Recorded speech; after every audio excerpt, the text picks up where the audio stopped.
بسم اللہ الرحمن الرحیم. قال اللہ تعالیٰ فی القرآن الحکیم وجاہدوا فی اللہ حق جہادی، کہ اللہ کی راہ میں جہاد کرو جیسا کہ جہاد کا حق ہے. یہ ایک اصولی ہدایت ہے اللہ سبحانہ و تعالیٰ کی کہ ہر مومن کو، مسلم کو، فرمبردار کو موت تک کیا رویہ اختیار کرنا چاہیے. تو موت تک ایک مومن اور مسلم جہاد کرے گا، اس کو جہاد کرنا چاہیے. لیکن یہ غلط فہمی جو ہمارے ذہن میں ہے اور نان مسلم کے ذہن میں بھی پھیل گئی کہ جہاد کا مطلب وار، یہ نہیں ہے. یہ سمجھ لیجئے. پہلے ہم نے اس سے پہلے بھی غور کیا لیکن بار بار کرنا پڑتا ہے. جہاد کے معنی کے لیے آپ مراٹھی، ہندی اور انگلش سے جو ورڈ لے سکتے ہیں، تو جہاد اردو میں تو ہوگی کہ زبردست کوشش، یعنی ایسی کوشش کہ جس مقصد کے لیے آپ وہ کوشش کریں تو اپنا سب کچھ لگا دیں، اپنا سب کچھ لگا دیں، کچھ باقی نہ رکھیں، تو اس کوشش کو کہتے ہیں جہاد. اب آپ اسے مراٹھی یا ہندی میں کہنا چاہیں گے تو آپ اس کے لیے زیادہ بہترین لفظ لا سکتے ہیں، سنگھرش. بات سنگھرش کی ہے کہ زبردست سنگھرش آپ کو کسی ادیش کے لیے، مقصد کے لیے کرنا ہوتا ہے اور آپ کو کرنا چاہیے. اور انگلش میں اس کے لیے ہم ایک ورڈ لیں گے اسٹرگل، کہ اسٹرگل کرنے کا جو حق ہے کسی بھی ایم یا آبجیکٹیو کے لیے یا ٹاسک کے لیے جو اس کا حق ہے، تو اسے کہتے ہیں جہاد. تو پہلے یہ سمجھ لیجیے. پھر جہاد کی ہم نے 4 قسمیں دیکھی تھی، آج پھر یاد کرتے ہیں. دیکھیے، پہلا جہاد تو ہر انسان کا، ویکتی کا، پرسن کا، وہ اپنے آپ سے ہوتا ہے. یہ سمجھ لیجیے. اپنی برائیوں کو کم کرنا اور اپنے اندر خوبیوں کو بڑھانا، یہ سب سے بڑا جہاد ہے، سب سے بڑا سنگھرش اور سب سے بڑا اسٹرگل ہے کہ انسان کو اپنے آپ سے سب سے زیادہ لڑنا پڑتا ہے.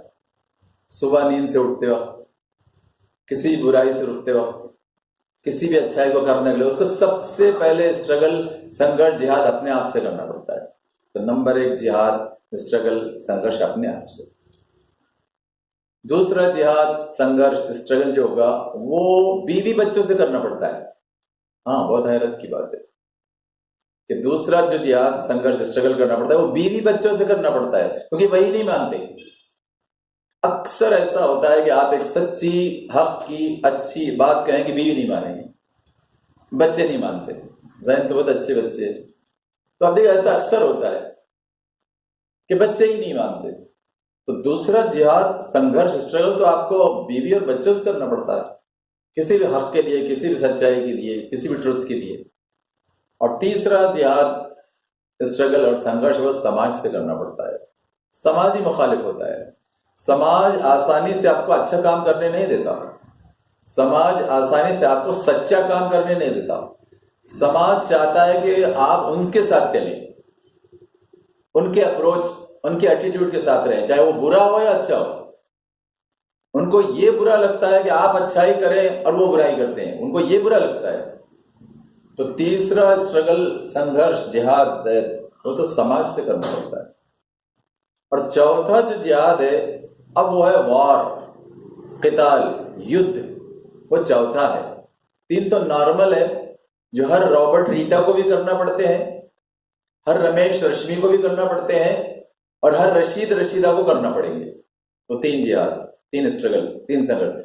چوتھا جو ہے اس کو قرآن نے قتال کہا، اسے انگلش میں وار کہتے ہیں اور ہندی مراٹھی اس کو یدھ کہیں گے. وہ اسلامی فوج غیر اسلامی فوج سے کرتی ہے. وہ اسلامی فوج، غیر اسلامی فوج، لیکن وہ اسلامی ملک کی بات ہے، یہ مسلم ملک کی بات ہے. وہ عام حالات کے، عام انسانوں کے، سارے 223 ملکوں کے عوام کی بات نہیں ہو. تو یہ بہت کلیئر کیجئے، لوگوں کو بھی سمجھائیے. اچھا، یہ جو جہاد ہے یہ کنٹینیو چلتا رہے گا. میں آپ کو ایک بہت اہم حدیث یاد دلانا چاہتا ہوں کہ رحمت عالمین محمد مصطفیٰ صلی اللہ علیہ وسلم ایک بڑے جہاد سے واپس آ رہے تھے، صحابہ ساتھ میں تھے، وہ جہاد مکمل ہوا. آپ نے اس وقت یہ بات کہی کہ چلو چھوٹے جہاد، اصغر جہاد سے بڑے جہاد، جہاد اکبر کی طرف گھر کو آ رہے ہیں، گھر کی زندگی کی طرف آ رہے ہیں۔ اور آپ نے فرمایا کہ چلو چھوٹے جہاد سے بڑے جہاد کی طرف، کیونکہ وہ جنگ میں جو آرمی دوسرے آرمی سے، مسلم آرمی غیر مسلم آرمی سے، وہ وقتی رہے گا، 1 دن 4 دن 2 دن 20 دن مہینہ سال، بس۔ یہ جو جہاد ہے، جہاد اکبر، وہ تو روز کا ہے نا، وہ تو صبح سے لے کے شام تک کا ہے نا، وہ ذات سے، بیوی بچوں سے اور سماج سے، کنٹینیوس ہے، یہ انفائنائٹ ہے، یہ اور ایور لاسٹنگ ہے، موت تک، یہ موت تک چلتا ہے۔ تو آپ نے بہت اہم بات کہی کہ چھوٹے جہاد سے بڑے جہاد کی طرف چلو۔ تو آپ دیکھیں جہاد کا یہ کنسیپٹ بہت کلیئر ہمارے ذہن میں رہنا چاہیے۔ اچھا، جہاد کیوں کرنا ہے؟ جب اللہ اور اس کے رسول کی اطاعت، غیر اب ہم اہل ایمان کی اگر بات کریں گے تو اس کے سوا ہم کو اور کچھ نہیں کرنا ہے کہ اللہ کا حکم کیا ہے قرآن مجید میں جو تھیری ہے، اور رسول اللہ کا حکم کیا ہے حدیث میں، سیرت میں جو پریکٹیکل ہے۔ تو وہ سیرت، حدیث، پریکٹیکل، اور اس سے پہلے وہ تھیری ہے قرآن مجید۔ تو وہ تھیری اور پریکٹیکل زندگی میں امپلیمنٹ کرنی پڑتی ہے۔ تو یہ ہے جہاد جو کنٹینیوس چلتا ہے چاروں لیول پر۔ چوتھا لیول تو نہیں آتا ہر ایک کی زندگی میں، نہیں آتا، 3 لیول ہر ایک کی زندگی میں آتے ہیں، یعنی ذات، گھر، سماج، یہ تو ہر ایک کی زندگی آتے ہی ہیں، اس سے وہ باہر نہیں جا سکتا۔ اچھا، اس میں 2 میں سے ایک نتیجہ ہوگا، 2 میں سے ایک نتیجہ جو ایمان والے کے سامنے واضح رہنا چاہیے کہ یہ جہاد کرتے ہوئے 3 لیول کے اسٹرگل، سنگرش کرتے ہوئے، یا تو آپ غازی رہیں گے یعنی کامیاب، ونر، یا تو شہید رہیں گے، چلے گئے اللہ کی راہ میں، جان دے دی، جانی شہادت، جو ہم نے شہادت کے حوالے سے 3 چیزیں یاد کی تھی، زبانی شہادت، لفظی، وربل، دوسری عمل کی، ایکشنز اور ڈیڈز کے ساتھ، اور تیسرا شہادت ہونے گئی جانی۔ تو جہاد کرتے ہوئے، چاروں طرح کے جہاد کرتے ہوئے، وہ آخری اس وقت آتا ہے جب آپ کسی مسلم آرمی سے نان مسلم آرمی کے خلاف لڑتے، تب وہ جانی شہادت کی بات آتی ہے۔ ہاں، دیگر ممالک میں بھی جانی شہادت آ سکتی کہ اگر گنڈے اور اس طرح کے مسکرینٹس، اس طرح کے لوگ آپ کو روکنا چاہے اور رکنے میں اس حد تک چلے جائیں کہ آپ کو ختم ہی کر دے، تو وہ بھی شہادت ہوگی، تو وہ بھی شہادت ہوگی۔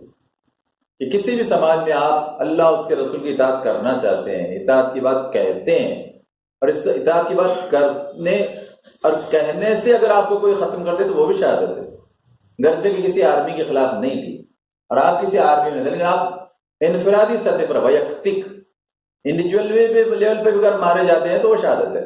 تو یہ کنسیپٹ بھی بہت کلیئر رکھیے۔ تو آپ کو، ہم کو اور 185 کروڑ مسلمانوں کو دنیا میں یہ جہاد کرتے رہنا ہی پڑتا ہے، رہنا ہی چاہیے، چاہے غازی ہو جائے یا شہید ہو جائے، یہ کرتے رہنا پڑتا ہے۔ زندگی ایسے ہی گزرنا چاہیے، اور اسی سوچ کے ساتھ، اسی اپروچ کے ساتھ اور اسی انداز کے ساتھ ہونی چاہیے، تب اللہ کو پسندیدہ ہے، اور تب رحمت عالمین محمد مصطفیٰ صلی اللہ علیہ وسلم کا ساتھ ہے، سفارش ہے، شفاعت ہے، اور انشاءاللہ جنت میں بھی ساتھ ہے۔ تب اب ہم بات کریں گے کہ جو ہم نے آج کا ٹاپک رکھا ہے کہ فلسطین شہادت کا سبق، کہ فلسطین کے موجودہ حالات سے ہم کو شہادت کا سبق لینا ہے۔ تو کیا شہادت کا سبق فلسطین کے لوگ دے رہے ہیں؟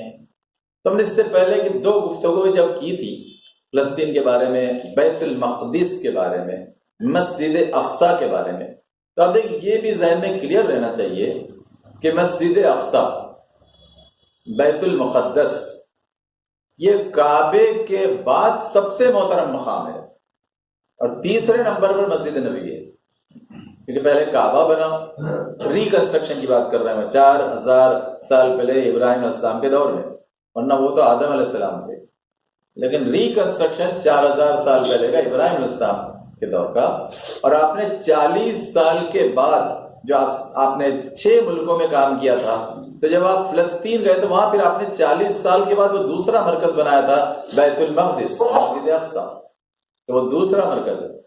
اور تیسرا مرکز جہاں ہم جاتے ہیں کعبے کے ساتھ، وہ ہے مسجد نبوی، وہ تیسرا ہے جو 14 سال پرانا ہے۔ یہ سیریلی ذہن میں کلیئر رہنا چاہیے کہ وہ تینوں مقام بہت مقدس، بہت مرکزی، انبیاء کے مرکزی مقام، کعبہ، بیت المقدس اور مسجد نبی. اور یہ جو تین مقامات ہے تو اصل میں یہ تین مقامات کی آزادی، یہ تین مقامات کی آزادی اور اس کی آبادی، دو بہت اہم ٹرمینالوجی یوز کر رہا ہوں. آزادی اور آبادی مسلمانوں پر فرض ہے، یاد رکھیے. کعبہ، بیت المقدس، مسجد نبی، دو آزاد ہے، آباد ہے. جو لیکن دوسرے نمبر کا جو ہے وہ نہ آزاد ہے نہ آباد ہے، بیت المقدس. بلکہ اس کی آزادی اور آبادی کے لیے 75 سال سے کوشش کرنے والوں کو شہید کیا جا رہا ہے. ان پہ ظلم ستم، ان کے ساتھ سازشیں، ان کے ساتھ مکاریاں وہ کی جا رہی ہیں. تو آپ یہ پس منظر یاد رکھنا چاہیے. اچھا، پھر اس کی ذمہ داری آزادی آبادی کی، بیت المقدس کی، کس کی ہے؟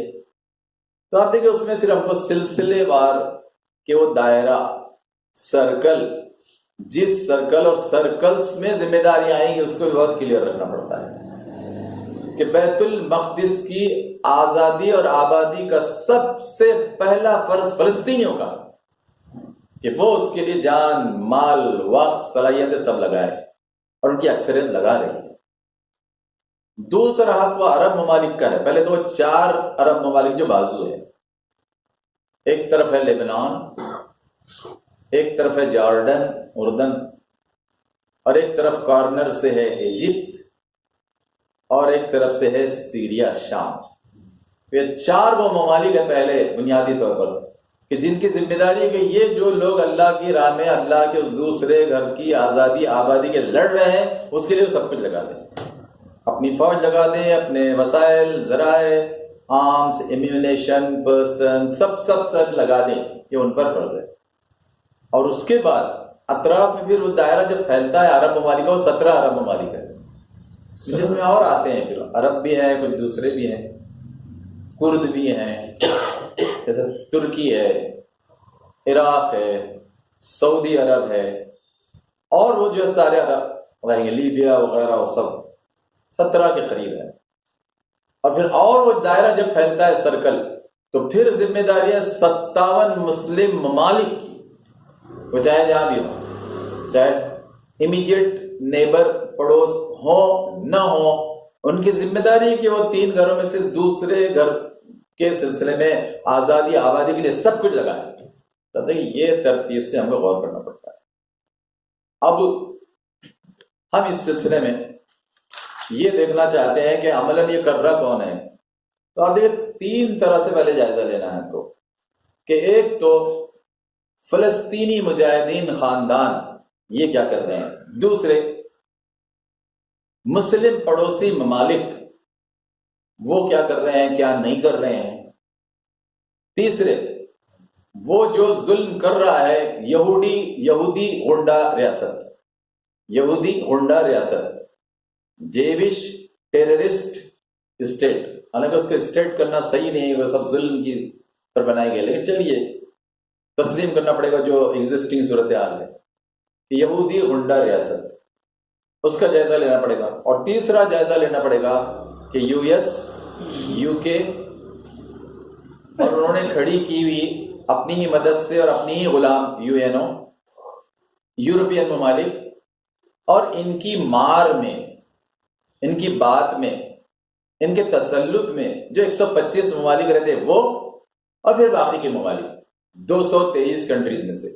اس طرح آپ کو سب کا جائزہ لینا پڑتا ہے کہ جب آپ ایسا جائزہ لیں گے برڈز آئی ویو سے اوپر ہو گئے، تب آپ کو ایک صحیح صورتحال سامنے آئے گی کہ بھئی یہ ہے اور پھر اس میں کیا کرنا چاہیے. جیسے صحیح کہا احتشام نے، انجینئر احتشام نے کہا بھئی یہ صورتحال میں تو بہت غم ہوتا ہے، آنسو نکلتے ہیں، دکھ ہے، دل پر دباؤ ہے، دل لگتا نہیں ہے کسی کام میں ٹھیک سے، پریشان، یہ سب صحیح ہے، مگر یہ سب کا جائزہ ٹھیک سے لینا پڑے گا. تو آئیے پہلے ہم دیکھتے ہیں کہ اس سب کے سلسلے میں کیا کرنے کے لیے محمد مصطفیٰ صلی اللہ علیہ وسلم نے کہا ہے اور کیا یہ جو میں نے دو بتایا کہ ایک تو فلسطین اور مسلم والے یہ کر رہے ہیں کیا، تو پہلے دیکھیے میں پھر وہ حدیث یاد دلانا چاہتا ہوں، یاد کرنا چاہتا ہوں، کیونکہ ہم باتیں ذہن سے نکلتی ہے، یاد بار بار کرنا پڑتا ہے، تذکیر اسی کا نام ہے، تو میں پھر وہ حدیث یاد کرنا چاہتا ہوں کہ شہادت کے سلسلے میں،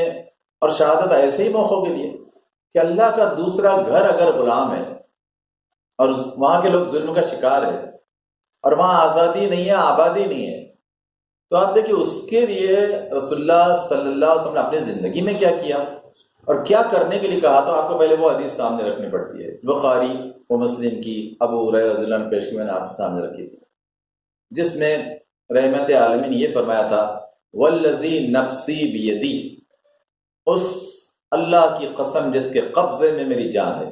یہ سب سے اہم قسم ہے جو کھائی جاتی ہے عربی میں، اللہ کے رسول یہ کھاتے تھے اکثر، جب اہم بات، تاکید کی بات اور بہت امپورٹنس کی بات آپ نے کہنی ہے تو آپ سب یہ قسم کھاتے تھے۔ پھر آپ نے فرمایا تھا کہ انی لودیدت، میں اس کو پسند کرتا ہوں، یہ میری خواہش ہے اور میرا جذبہ ہے کہ انی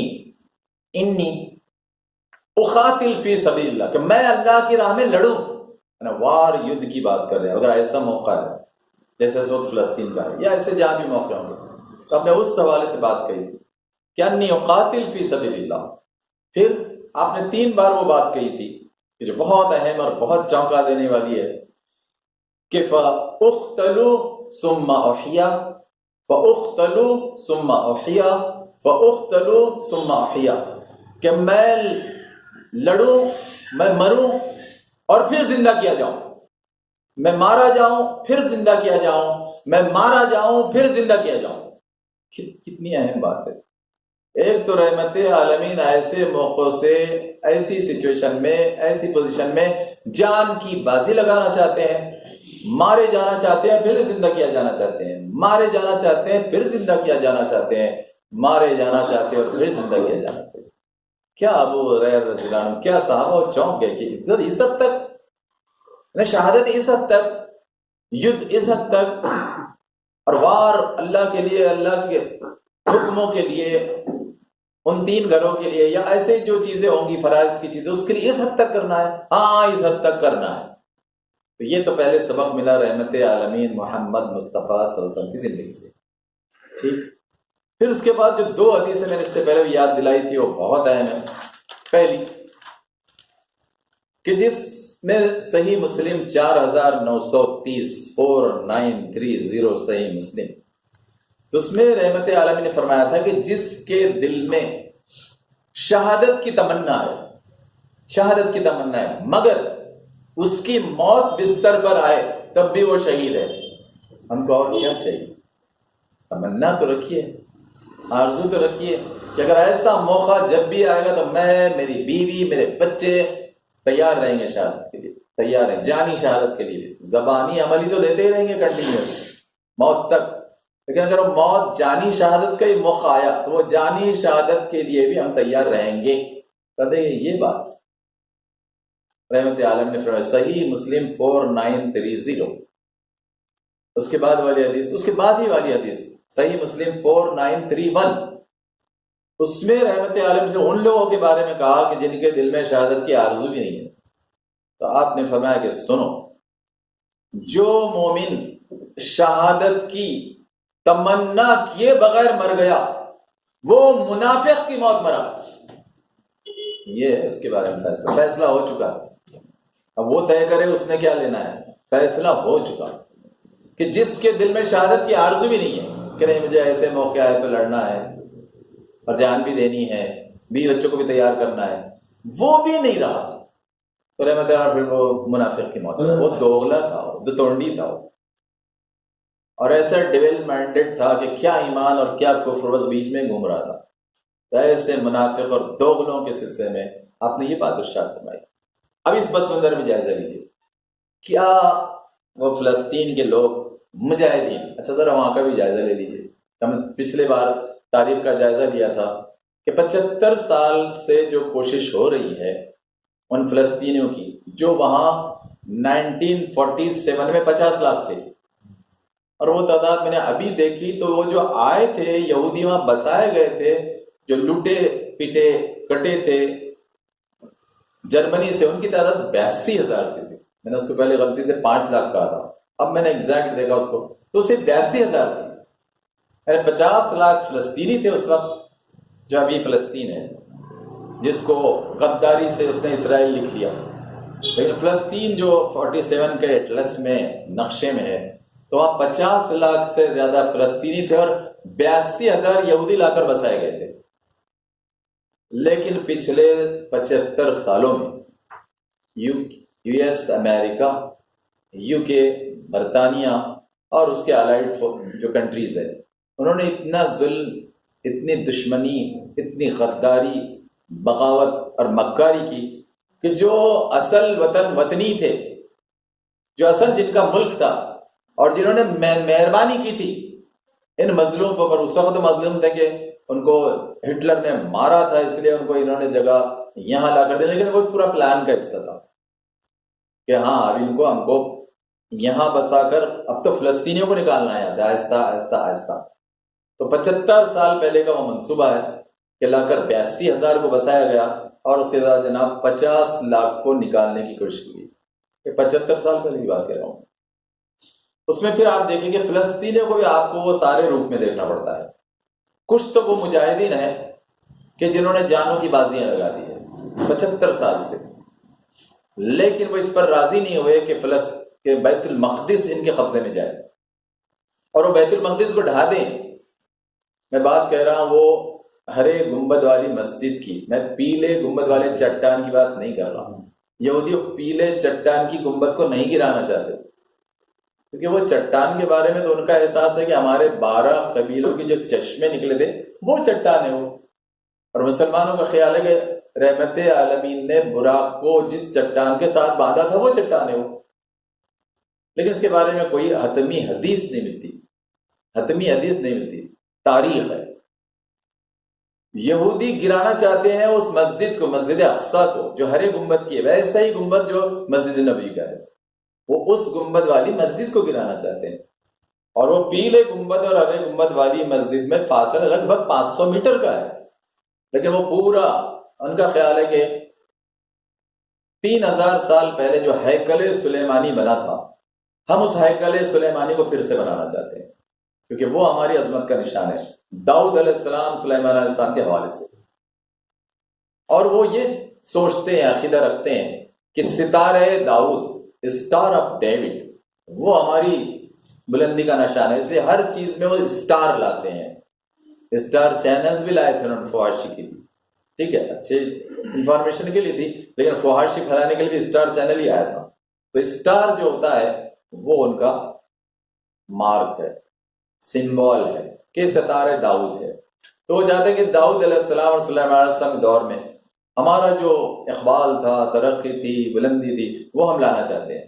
لیکن اللہ کی بغاوت انہوں نے اختیار کی اور وہ سلیمان علیہ السلام، داؤد علیہ السلام، موسیٰ علیہ السلام، یعقوب علیہ السلام، اسحاق علیہ السلام، ابراہیم، سب کی بغاوت انہوں نے اختیار کی، کیونکہ یہ وہ کرتے ہیں جو ان کے مرضی میں ہے، یہ وہ کرتے ہیں جو ان کی اپنی انا کے تحت ہے، یہ وہ کرتے ہیں جو ان کا دل چاہتا ہے، یہ وہ کرتے ہیں جو ان کی خواہش اور سیلفشنس ہے.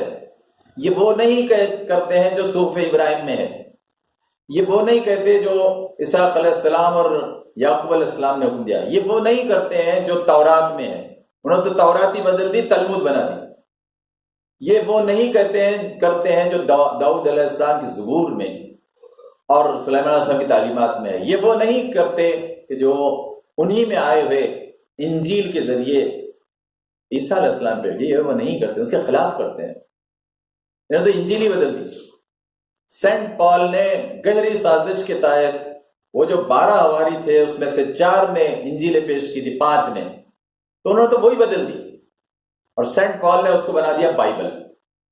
اور اس میں اس نے وہ 3 چیزیں لے لی کہ ان کی وہ چاروں جو تھے، لیوک، مارک، میتھیوز، جان، تو ان چاروں کے لیے برناباس کی تو اس نے لی ہی نہیں، کیونکہ برناباس کی انجیل میں بہت سارے دلائل تصدیق ایسے تھے کہ جو قرآن سے ملتے جلتے ہیں، اس لیے انہوں نے برناباس کی انجیل تو لی ہی نہیں، چاروں کی لی.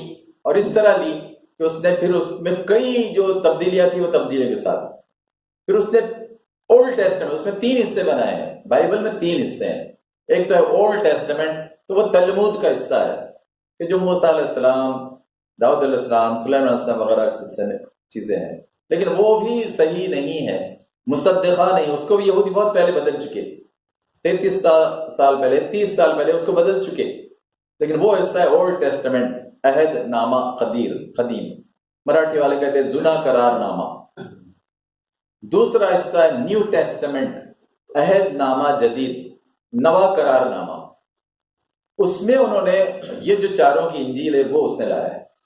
اور تیسرے میں اس حصے میں انہوں نے لیا ہے سیمس آف ڈیوڈ.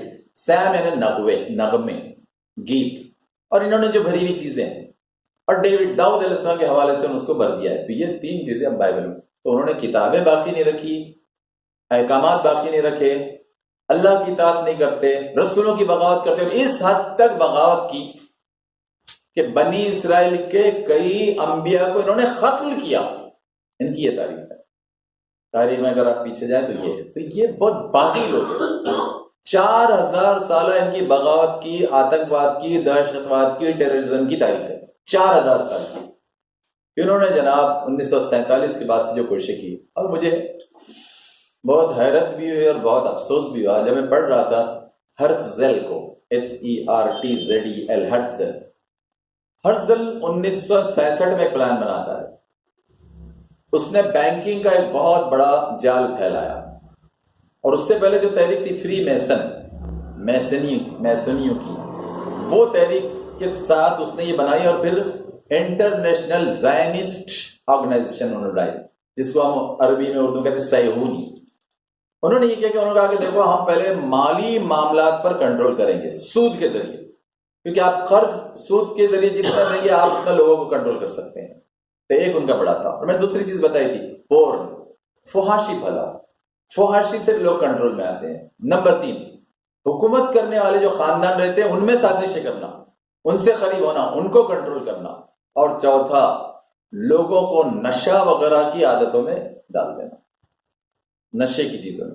یہ 4 چیزوں سے کنٹرول کرنے کا ایک طرف پلان تھا، اور ایک طرف تھا کہ ہم کو یہ سب کو کھدیڑنا ہے، پورے 50 لاکھ فلسطینیوں کو، اور ہماری تعدادیں بڑھاتے چل جانا ہے، پورے دنیا سے لوگوں کو کنسنٹریٹ کرانا ہے، بلانا ہے، سیٹلمنٹس نئے بناتے چل جانا ہے، آبادیاں بنانا ہے، ان کو پوری طرح سے نکالنا ہے.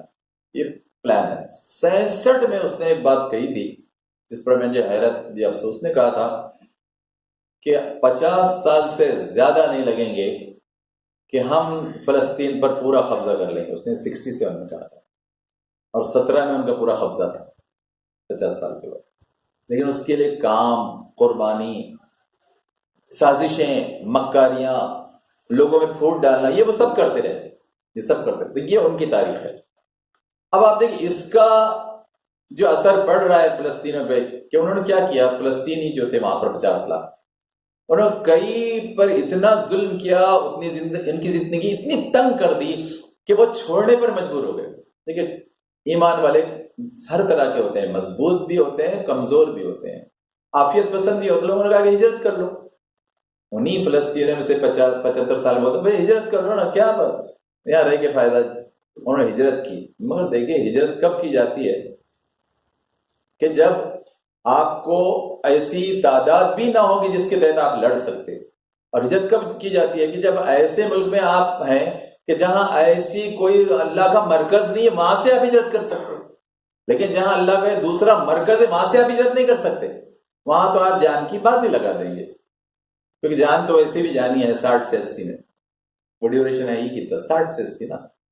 تو آپ کو تو ایسے مقام پہ تو جان کی بازی ہی لگانا پڑے گی. جیسے میں آج ایک مثال دیتا ہوں، ان کا پلان مدینے کا بھی ہے، کیونکہ انہوں نے اسرائیل نے اپنے پارلیمنٹ کے ہیڈ پر جو نقشہ لگایا وہ 7 ملکوں کا ہے. فلسطین، جارڈن، اس میں مصر کا کچھ حصہ ہے، لبنان ہے، اور اس میں سعودی عرب مدینے والا حصہ ہے، مدینے والا حصہ، اور عراق کا کچھ حصہ ہے. تو وہ تو 7 ملکوں کا ان کا پلانر، وہ مدینے تک جانا چاہتے ہیں. اور اب میں تازہ بات آپ کو بتاؤں کہ جب سے شیطان ابن شیطان ملک پر حکمرانی کر رہے ہیں تو یہودی آسانی سے مدینہ میں بھی گھوم رہے ہیں. اور وہ تو حج کے وقت آپ نے اس جرنلسٹ کو دیکھا نا جو رپورٹنگ مدینے میں کر رہا تھا حج کے دوران. عام دنوں میں کیا کیفیت ہوگی آپ اندازہ کر سکتے ہیں نا. اس نے تو حج کے دوران مدینے سے رپورٹنگ کی, حج کے دوران, کہ جو اللہ کے رسول کے زمانے سے وہاں داخلہ بند تھا, مشرکین کا داخلہ بند تھا. اللہ نے حکم دیا تھا سورہ توبہ میں کہ یہاں آئندہ مشرکین نہیں آ سکیں گے, لیکن جناب اب وہ آسانی سے آ رہے ہیں. اتنی ڈھیل ہو گئی. تو اب ہم ڈھیل کا جائزہ لے رہے تھے, تب کچھ لوگ ایسے ہیں کہ جنہوں نے جناب وہاں سے مائگریٹ کر لیا, زمینیں زیادہ زیادہ قیمت میں بیچ دی, کہ انہوں نے بڑے بڑے آفر دیے, کیونکہ ان کا تو ماسٹر پلان ہے کہ سب کو نکالنا ہی ہے, ہم کو یہاں سے, ہم کو سب کو نکالنا ہے, اس لیے زیادہ سے زیادہ مال بھی دو. تو کئی ڈالرز کا, ملین تک لوگوں نے کہا کہ ملین ڈالرز کا آفر دیتے تھے کہ زمینیں چھوڑ کر چلے جاؤ. تو لوگ اس میں بھی گئے. باقی جو رہے دو پٹے میں, کہ جہاں ایکچوئل مسجد اقصی ہے, جہاں وہ مشرقی کنارہ ہے, اور غازہ جو ہے مغربی کنارہ ہے, مشرق مغرب. تو مشرق کی طرف جو مسجد ہے, اور وہ دونوں مراکز بھی ہے, کہ جو ہیکل سلیمانی بھی ہے, اور عیسیٰ علیہ السلام کی پیدائش کا مقام بھی ہے بیت لحم, یا ہم اس کو بیت اللحم کہتے ہیں. تو وہ تینوں مرکزی مقامات ہیں, اور ادھر یہ غازہ پٹی ہے. تو آپ دیکھیے یہ صرف مسلمان اب یہاں رہ گئے صرف, لیکن وہ بھی جو ایریا ہے نا وہاں تو بہت قسم پرسی میں ہے. میں کچھ خاندانوں کا حال پڑھ رہا تھا کہ جو مرکزی مقام ہے مسجد اقصی کا, اس کے اطراف ہے, ان پر جو ظلم ہے نا آپ اس کا انداز نہیں کر سکتے. ان کو اتنا ستایا جاتا ہے, مارا جاتا ہے, اور ان کو آفر دیا جاتا ہے کہ تم چھوڑ کر چلے جاؤ, بڑی بڑی رقمیں لے لو, کیونکہ وہ اب چند گھر بچ گئے تو ان کو ملین ڈالرز کے آفر دیے جاتے ہیں. لیکن ان کے ایمان کی شان ہے کہ کٹے پھٹے وہ سیدھا حال میں رہتے ہیں, لیکن ان کے پاس یہ طے ہے انہوں نے کہا کہ ہم اپنی جان کی بازی تو لگا سکتے, لیکن اس سے اللہ کے گھر کو چھوڑ کر نہیں جا سکتے. ہم ہرگز نہیں جا سکتے. ہم اپنے خون کا آخری خطرہ اور اپنے گھر کا آخری فرد ہم لٹانے کے لیے تیار ہے, لیکن ہم یہ اللہ کے در کو چھوڑ کر, پڑوس کو چھوڑ کر نہیں جائیں گے. یہ جذبہ بھی ہے, لیکن وہ لوگ کم ہیں, بہت کم. اب یہ پٹی جس کا ہم 2 بار بھی ذکر کر رہے ہیں, 43/11 کلومیٹر یہ پٹی, مشکل سے 45 کلومیٹر کے آس پاس. یہاں ہے 23 لاکھ, لیکن اس سے بھی نکلتے جا رہے تو اب ہو گئے وہ 20 لاکھ. تو یہ 20 لاکھ صرف اس ذرا سی پٹی میں ہے, غزہ پٹی میں مغربی کنارے کی طرف صرف 20 لاکھ. تو آپ دیکھیے, لیکن ان کا بھی جو جذبہ ہے نا, تو آپ دیکھیے ابھی 29 اکتوبر کو ڈاکٹر عبد الناصر یہ وہاں گئے. یہ ہلال احمر جسے کہتے ہیں ریڈ ایکلپس, اس کے لیے کام کرتے ہیں. یعنی ریڈ کراس جیسا ہے نا, ویسا مسلمانوں کی تنظیم ہے ریڈ کرسنٹ. ہاں ریڈ کرسنٹ زیادہ صحیح ہے, ریڈ کرسنٹ, ہلال احمر. احمر سرخ کو کہتے ہیں, ہلال چاند کو کہتے ہیں جو کرسنٹ ہوتا ہے. تو آپ دیکھیں ان کی جو رپورٹ ہے نا بہت زبردست ہے, ایمان کو بہت بڑھانے. انہوں نے کہا 29 اکتوبر کی رپورٹ ہے, انہوں نے 7 پوائنٹس بیان کیے. ڈاکٹر عبد الناصر کہتے ہیں, یہ عرب ہے, وہ کہتے ہیں کہ میں نے عمارتوں کو جب دیکھا غزہ میں جا کر تو عمارتیں تباہ ہے, عمارتیں تباہ ہے, کچھ نہ کچھ نقصان ہر عمارت کا ہے. تو 43/11 کلومیٹر کی بات ہو رہی. لیکن انہوں نے کہا کہ دل ان فلسطینیوں کے جو 20 لاکھ ہے وہ بہت مستحکم اور مضبوط ہے. سیمنٹ کا نقصان ہوا, لوہے کا نقصان ہوا, بلڈنگ کا نقصان ہوا, لیکن وہ جو ایمان کی شان ہے, ڈاکٹر عبد الناصر کہتے ہیں کہ میں نے اس میں اضافہ دیکھا. لیکن ہم جس شہادت کی بات کر رہے ہیں نا, اور جس جہاد کے جذبے کی بات کر رہے ہیں, جو پہلے حدیث سے وہ یہ ہے کہ یہ ایسے فلسطینی بھی ہے. تو 20 لاکھ میں اکثر ایسے بھی ہے کہ جنہوں نے کہا کہ ہم جان کی بازی تو لگا سکتے ہیں لیکن چھوڑیں گے نہیں. ورنہ آسان ہے کہ چلیے رفح بارڈر سے نکلو اور چل جاؤ کہ ٹھیک ہے ہم یہاں نہیں رہنا چاہتے, بلکہ اب کئی ملین ڈالرز ملیں گے یا لاکھوں روپے ملیں گے. انہوں نے کہا نہیں, ہم جان کی آخری خطرے خون تک ہم لڑتے رہیں گے. دوسری اہم بات جو کہی ڈاکٹر نے, بہت اچھا تجزیہ کیا انہوں نے 7 پوائنٹ پر. دوسرا تجزیہ انہوں نے کیا, انہوں نے کہا کہ میں نے زخمیوں کو دیکھا. میں نے کہا میں نے زخمیوں کو دیکھا, لیکن انہوں نے کہا کہ میں نے جن زخمیوں کو دیکھا نا, تو پوری دنیا میں جو مسلمان ہے وہ زخمی ان سب سے زیادہ ہیلدی ہے, ان سے سب سے زیادہ صحت مند ہے, جذبے کے لحاظ سے, ایمانی کیفیت کے لحاظ سے. انہوں نے کہا کہ ہمارا جذبہ وہ نہیں ہے جس جذبے کے ساتھ وہ رہ رہے ہیں. زخمی ہے لیکن لڑ رہے ہیں، چھوڑنا نہیں چاہتے اور ہر نقصان کے لیے تیار ہیں. ارے وہ تو میزائل کے سائے میں ہے نا، وہ تو فاسفورس بموں کے سائے میں ہے نا وہ. اور کیا تجزیہ کر رہے ہیں لوگ کہ 2 ایٹامک بم گرانے کے بعد جتنی تباہی ہو سکتی تھی اتنے بم میزائل گرائے جا چکے، وہاں پر گرائے جا چکی. یہ کہہ رہے ہیں، یہ مغربی انالسٹ کر رہے ہیں، ویسٹرن انالسٹ یہ کہہ رہے ہیں کہ اتنا زیادہ جناب وہاں بارود گرایا گیا کہ جیسے 2 ایٹامک بم گرائے گئے. لیکن ان کے جو ایمان کی شان ہے وہ کمال کمال، وہ آخری شہادت کے جذبے سے سرشار ہے.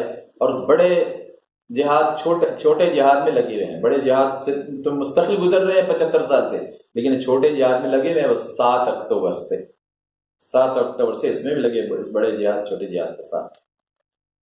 تیسری بات انہوں نے کہی ڈاکٹر عبد الناصر نے کہ میں نے ان کٹے پٹے لوگوں میں جن کا نہ گھر ٹھیک سے ہے نہ کھانے کو ٹھیک سے ہے، انہوں نے کہا کہ میں نے ان کو دیکھا کہ ان کے اندر جو مردانگی ہے، ان کے اندر جو شجاعت ہے، بہادری اور دلیری ہے، میں نے اس کا مظاہرہ دنیا میں کہیں بھی نہیں دیکھا.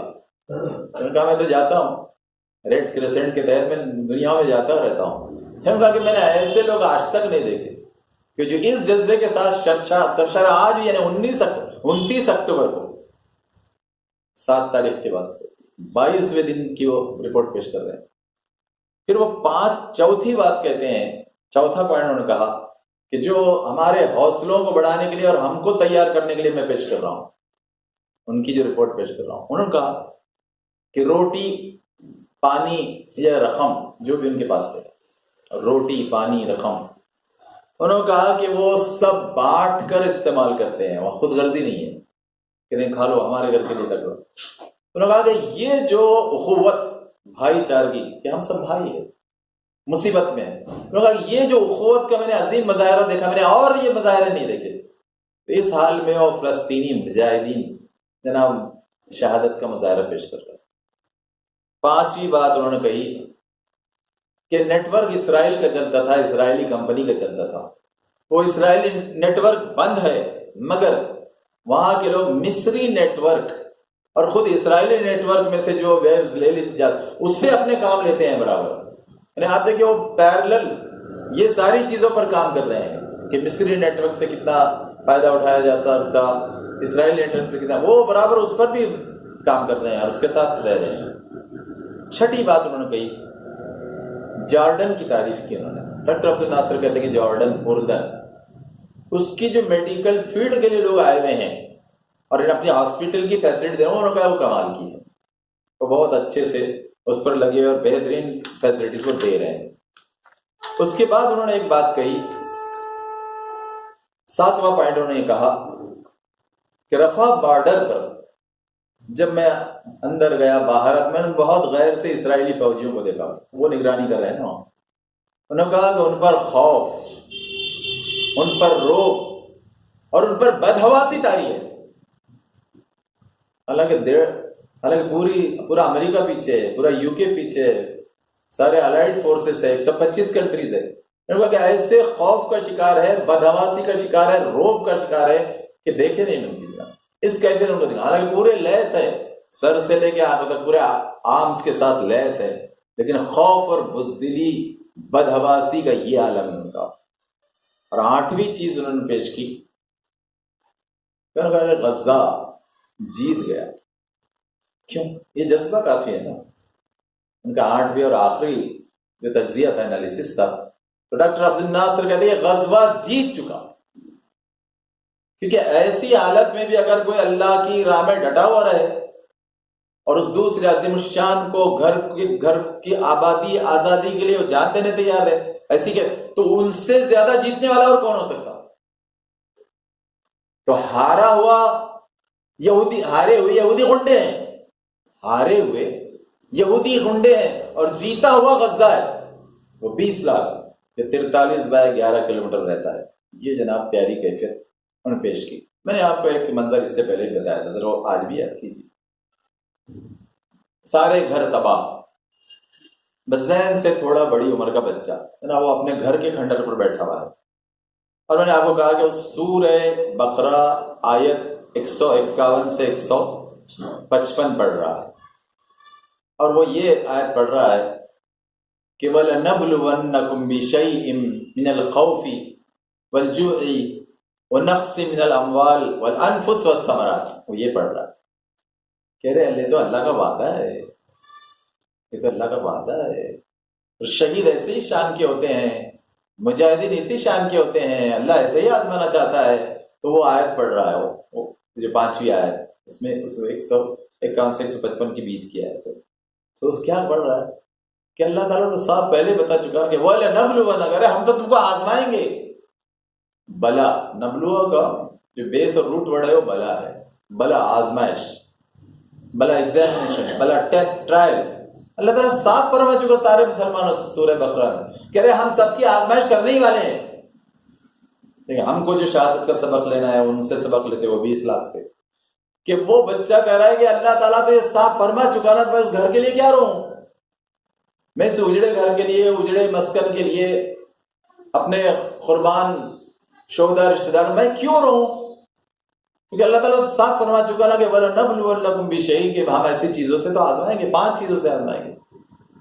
خوف، فیئر، ہم تو یہاں اطمینان سے اور فیئر ستائے ہوئے ہیں کہ پتہ نہیں پانی ایسا ہی رہے گا کہ بند کرنے والے دیوالی کے بعد، اور اب کہ ذرا پیاز بھی ذرا مہنگی ہو جا رہی، پتہ نہیں 50 سے ملتی کہ 100 ہو جائے۔ چھوٹے چھوٹے فیئر کا شکار ہم ہوتے ہیں تو وہ تو بڑے فیئرز کے ساتھ ہمت کے ساتھ سانس لے رہے ہیں جناب۔ وہ غازی ہے، ان میں شہید بھی ہے، ان میں غازی بھی ہے، وہ 20 لاکھ میں۔ تو آپ دیکھیں وہ یہ کہہ رہے ہیں کہ ہاں خوف ہے تو کیا غم ہے، اللہ کا وعدہ ہی ہے نا، الخوف والجوع، بھوک بانٹ کے کھائیں گے نا، وہ کہہ رہے ہیں جتنی بھی روٹی ہے، جتنے بریڈ اویلیبل ہے، جتنا بھی آ رہا ہے، جتنا ہی میسر کھائیں گے نا بانٹ کر، اور جب تک مرتے نہیں تب تک کھائیں گے نا، ورنہ مر ہی جائیں گے نا اللہ کی راہ میں، اس سے زیادہ اور کیا ہوگا، کیا ایمان ہے۔ دیکھیں وہ یہ سوچ رہے ہیں بھئی اختتام موت پر ہی ہوتا ہے نا، اور موت شہادت کی ہو تو اس سے اچھا سودا کیا ہے، ان کو یہ بھی یقین ہے کہ اس سے اچھا سودا کیا ہے۔ تو یہ جو بھوک سے بھی وہ جناب لڑ رہے ہیں۔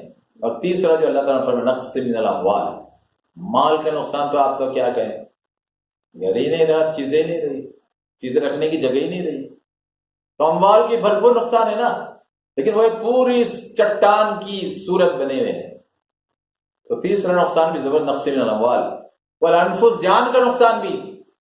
ایک باپ آ کر کہہ رہا ہے کہ میرے گھر کے 12 افراد چلے گئے، میرے گھر کے 12 افراد چلے گئے، ہمارے پاس کا کوئی ہوتا تو بستر سے ہی نہیں اٹھے ہوتے، یا تو ایسے ہی مر جائے یا خودکشی کر لے۔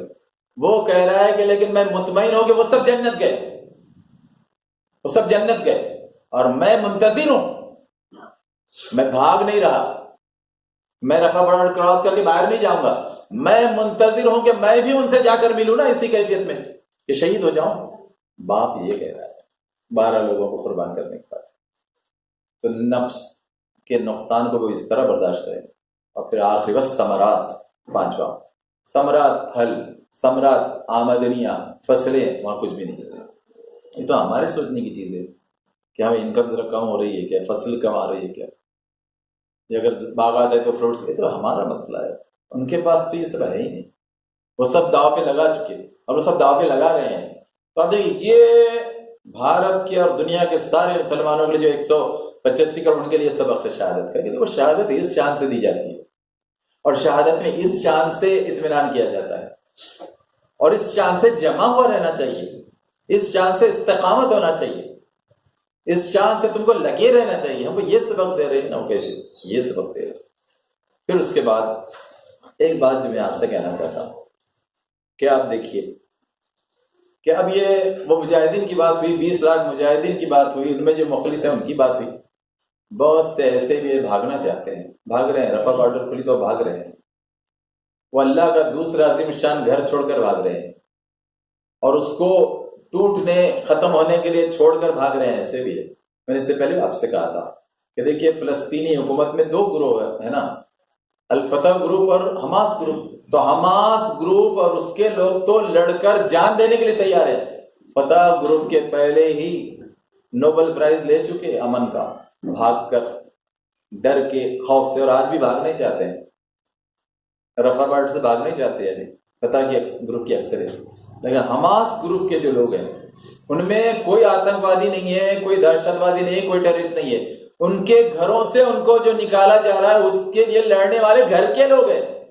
ہم ان اندھ بھکتوں کو کہنا چاہتے ہیں جو اندھ بھکت سمجھتے ہیں، وہ نہیں ٹیررسٹ اٹیک نہیں، گھر والوں کا دفاع، ڈیفنس ہے وہ ان غداروں اور باغیوں کے خلاف جو 47 سے ان کو ان کے گھر سے بھی دخل کرنا چاہتے ہیں، ان کی جدوجہد ہے، ان کا اسٹرگل ہے، ان کا جہاد ہے، یہ اندھ بھکتوں کو سمجھنا چاہیے اچھے سے۔ اب یہ کیفیت کو ہم کو سمجھنا اور پیش کرنا ہے۔ پھر اس کے بعد اب ہم آتے ہیں ظلم کرنے والوں کی طرف، نہیں پہلے ہم آتے ہیں مسلم پڑوسی ممالک کی طرف۔ پہلے تو وہ 4 ممالک ہیں، ان پر تو فرض ہے، تو اس میں یمن تھوڑا دور ہے لیکن یمن کوشش کر رہا ہے، ایران، لبنان وہ بھی کوشش کر رہے ہیں، لیکن اس میں شیعت کا جذبہ غالب ہوتا ہے۔ یہ فرق کو آپ کو ملحوظ رکھنا چاہیے کہ شیعت کی بلندی، شیعت کا عروج، لیکن اور اس لیے کہ ان کی بارڈر لگی ہے اور وہ لبنان کو بھی نقصان پہنچانا چاہتا نا، اس لیے وہ ان کو بھی لبنان اور ایران کو شامل ہونا پڑتا ہے، وہ بھی ہیں۔ پھر اس کے بعد دوسرے مسلم ممالک کا اگر آپ جائزہ لیں تو اب اس کے علاوہ اب آپ کیا کہیں، زبانی جمع خرچ، صرف بیانات اور بیانات اور بیان، اس سے کیا ہونے والا ہے؟ ارے اپنی فوج بھیجو، اسلحہ دو، اور کھل کر کہو کہ ہاں ہم تمہارا بائیکاٹ کریں گے پھر تمہاری چیزوں کا، اور یہ ساری مدد کریں گے ہم، کیونکہ ہمارے دوسرے مقدس مقام کا مسئلہ ہے، محض وہ لوگوں کا مسئلہ نہیں کہ زمین کس کی ہے کس کی نہیں ہے۔ اکثر مسلمانوں کو میں دیکھا وہ زمین کا جھگڑا ہے، کتنی نادانی اور نالائقی کی بات ہے۔ ارے زمین کا جھگڑا نہیں ہے، یہ اللہ کے دوسرے مقدس مقام کے لیے جنگ ہے، جہاد ہے، یہ دوسرے مقدس مقام کے لیے جنگ ہے۔ ایسی بات بھی لوگ کہتے ہیں، تبھی یہ بھی سمجھنا چاہیے۔ تو وہ 17 عرب ممالک یا اطراف کے ممالک جس میں ترکی وغیرہ سب بھی ہیں، ترکی نے بھی مدد تو کی ہے، مدد کر رہا ہے، لیکن جس طرح کھل کے آنا چاہیے تھا ایسے ایکسپیکٹیشن ہے، اور واجبی ایکسپیکٹیشن ہے، جائز ایکسپیکٹیشن ہے، اس میں بھی کم ہے۔ مجھے تو بہت افسوس سعودی پر بھی ہوتا ہے، کہہ رہے تمہارے پاس تو 2 مرکز ہے اور تمہاری آواز پر تو پورے مسلم ممالک، اور اگر مسلم ممالک نہ بھی کھڑے ہوں تو 185 کروڑ کھڑے ہو سکتے ہیں تمہاری آواز پر۔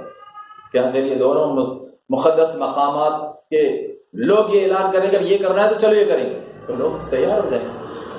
تو آپ دیکھیں وہاں کیا منظر ملا پچھلے ہفتے میں دیکھ رہے ہیں، انہوں نے کہا کہ غزہ تو ٹھیک ہے وہ چلتا رہے گا، اس وقت تو ہم کو یو ایس کی اس ڈانسر کا ڈانس چاہیے۔ میں اس بےہودہ کا نام بھی نہیں لینا چاہتا، وہاں ڈانس دیکھا ریاض میں، لوگوں نے کئی ہزار کی پبلک ریاض میں ڈانس دیکھ رہی تھی، وہ ڈانس دیکھ رہی تھی، ان کو غزہ سے کوئی دلچسپی نہیں ہے، ہاں زبانی جمع خرچ کی دلچسپی ہے، لیکن وہ ڈانس کی محفل میں تھے۔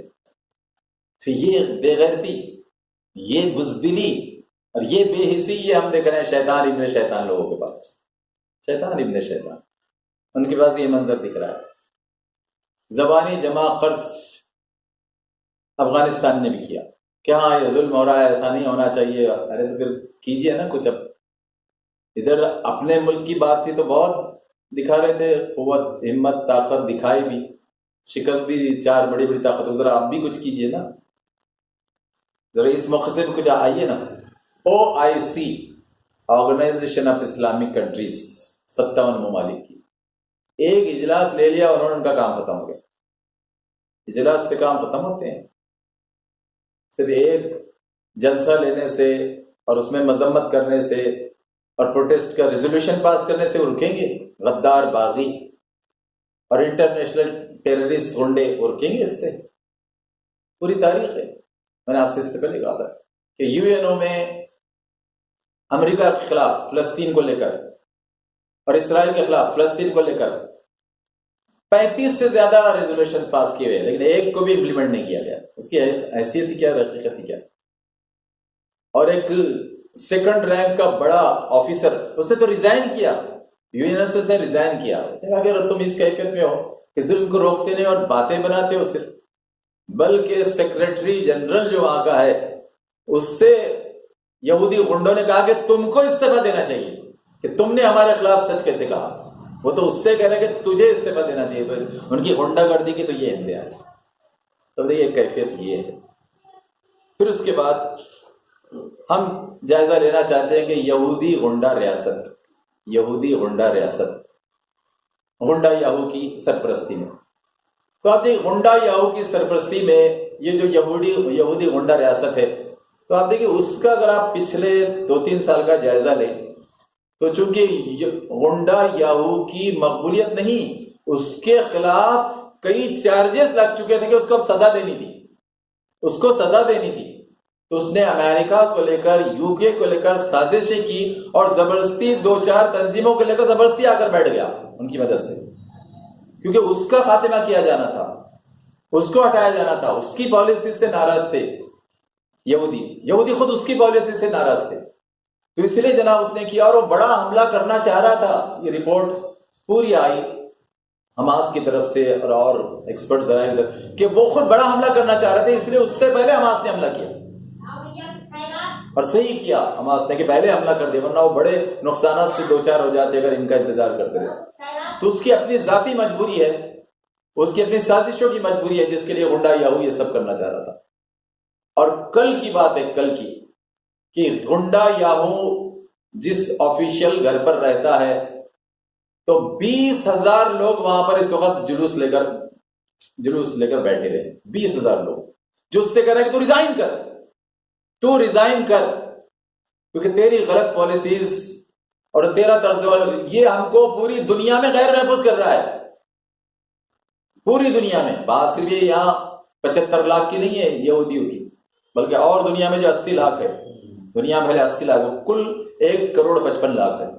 تو باہر جو 80 لاکھ ہے ان کا مسئلہ پیدا ہو گیا. تو وہ کہہ رہے ہیں اور کئی بھاگ گئے، ابھی اسرائیل سے کئی لوگ باہر بھاگ گئے.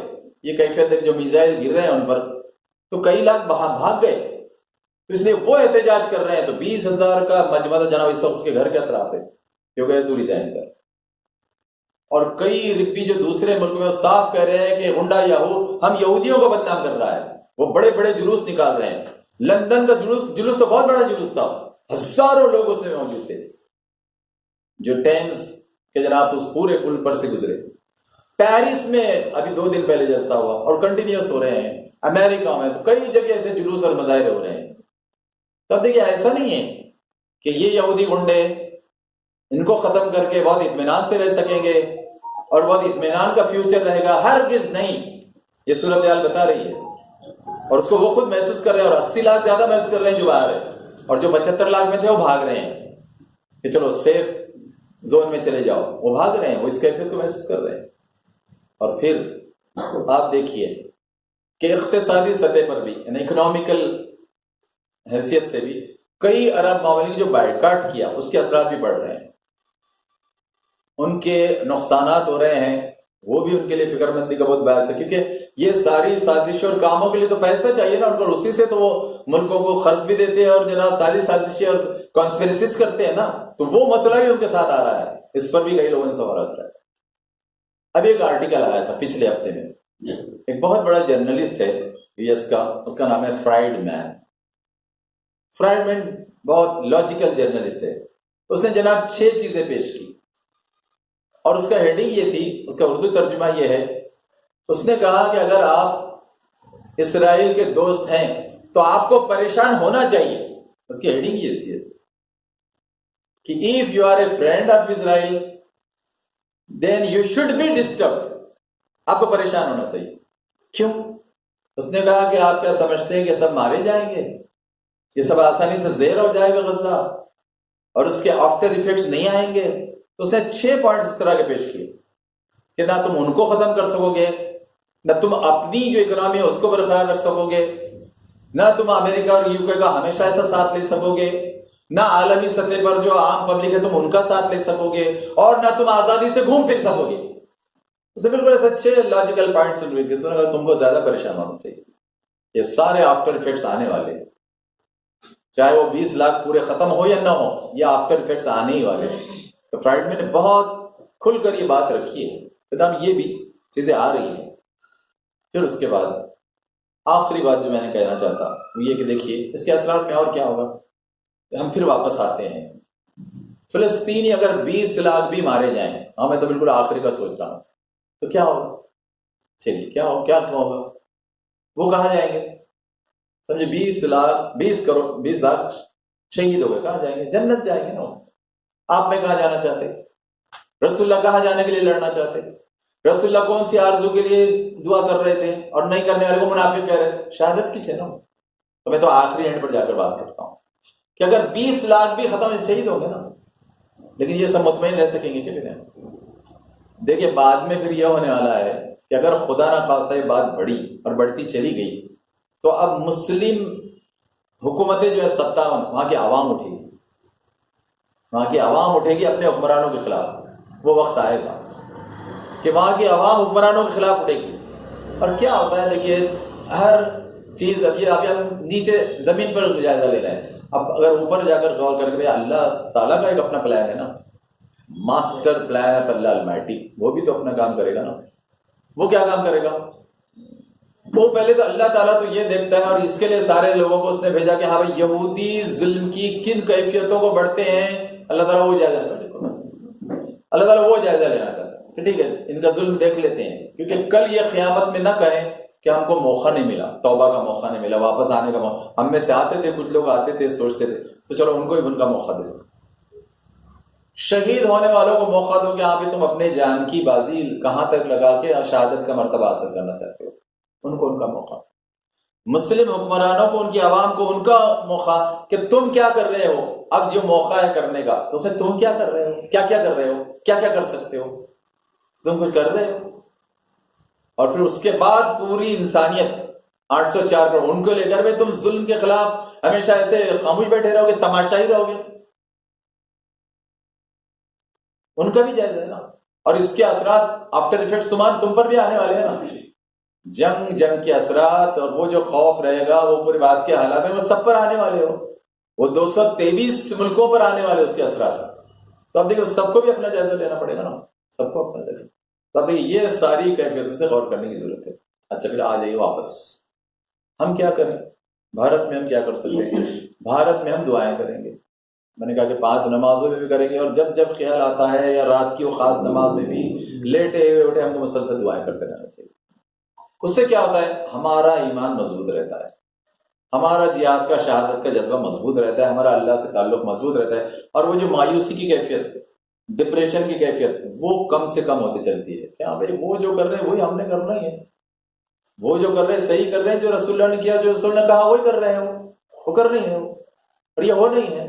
اور وہ جو اللہ تعالیٰ کا وعدہ ہے کہ جعل حق زحق الباطل ان الباطل کان زحوقا، کہ حق آ گیا باطل مٹ گئے، باطل مٹنے کے تو وہ تو مٹنا ہی ہے، اس نے وہ کسی بھی رنگ میں، روپ میں، نام سے، کیفیت میں اس نے تو مٹنا ہی ہے، تو وہ تو پورا ہی ہونا ہے۔ تو آپ اس کی طرف جا رہے ہیں، لیکن آپ میں اور کیا کر سکتے ہیں؟ جیسے میں نے آپ سے پھر کہا کہ ابھی بھی ہم کو فلسطینی ایمبیسڈر کی طرف سے یہ اطلاع نہیں ملی کہ اپنی دوائیں اور پیسے دے سکتے، اس لیے ہم رکے ہوئے۔ کچھ لوگ البتہ ترکی کے چینل سے استفادہ کر رہے ہیں، یا جن ملکوں میں، عرب ملکوں میں رہتے وہاں سے وہ چینل سے دے رہے ہیں پیسے، لیکن ہم یہاں پر چونکہ ڈائریکٹ نہیں دے سکتے، اور ہم اس کو بہتر سمجھتے ہیں کہ یہاں ان کی ایمبیسی موجود ہے، ہم ایمبیسڈر سے 9 اکتوبر کو ہی ملیں گی، جماعت اسلامی کے ذمہ دار 9 اکتوبر کو ہی ملے، جا کر ملے باضابطہ، اور ان سے کہا کہ بھائی دوائیں وغیرہ اس کے بارے میں بتائیے، اماؤنٹ کے بارے میں ٹائم دیں گے، تو انہوں نے چونکہ ابھی روکا ہے اس لیے ہم رکے ہوئے ہیں۔ اگر وہاں سے ایک اعلان ہوتا ہے کہ ٹھیک ہے بھائی ہم دوائیں، جنرک میڈیسین، ریکوائرڈ میڈیسن آپ بھیج دیں تو ہم بھیجیں گے انشاءاللہ۔ یہاں کے کئی فارماسسٹ سے میں نے بات کی، انہوں نے کہا کہ سر ہم بھی تیار ہیں کہ جب اس کی دوائیں وغیرہ کی ضرورت رہیں گی تو انشاءاللہ ہم یہاں سے بھیجیں گے، تو ہم اس وقت تو پورے ملک میں اعلان کریں گے اور بھیجیں گے۔ لیکن چونکہ ابھی تو مسئلہ یہ ہے رفح بارڈر پر کہ کئی ٹرکس تو کھڑے ہوئے ہیں، وہ گنڈے کچھ ٹرکس کو جانے دیتے ہیں، بہت سے ٹرکس کو روک دیتے ہیں اپنی مرضی سے، کئی دن روک دیتے ہیں، 4 ہفتے سے بہت ساری چیزوں کو روکا ہوا ہے انہوں نے۔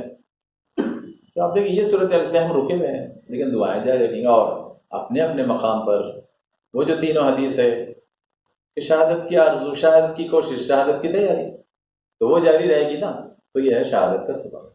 آئیے ہم اللہ تعالیٰ سے دعا کرتے ہیں کہ ہم کو موت تک اسی ایمان کے ساتھ جینے، اسی ایمان کے ساتھ مرنے کی توفیق عطا فرمائے، اور سارے انسانوں میں جو خیر کے کام کرنا ہے اسی شہادت کے تحت وہ کرنے کی موت تک توفیق عطا فرما۔ وآخر دعوانا الحمدللہ رب العالمین۔